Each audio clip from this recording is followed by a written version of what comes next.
Most artists use anchor points only for masks, but they're much more powerful than that. Let me show you.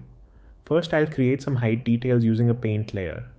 Once I have the mask I want, I'll add an anchor point.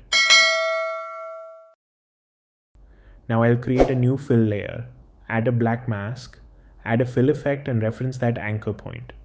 As you can see, all the information stored in that mask is now available in another layer. The best part is that it's completely live.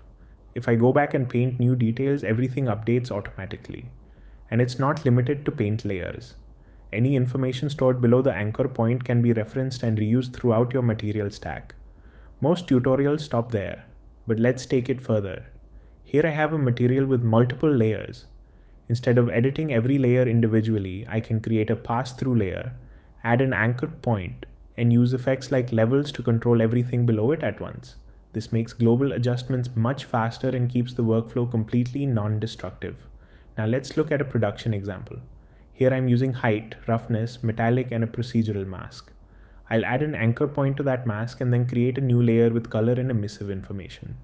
By referencing the same anchor point, all that mask data is instantly reused. If I modify the original source, every linked layer updates automatically. This is where anchor points become incredibly powerful for creating smart materials.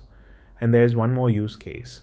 Instead of driving colors, I can use a height texture as the source and use that same anchor point to control completely different materials.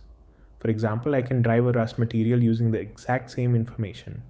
I can then add levels, blur, ambient occlusion, emissive effects, or additional masks while still referencing the same anchor point. Once you understand this concept, anchor points become much more than a masking tool. They become a way to control and reuse information across your entire material. So tell me, how are you planning to use anchor points in your own workflow? And let me know which Substance Painter tip you'd like to see next.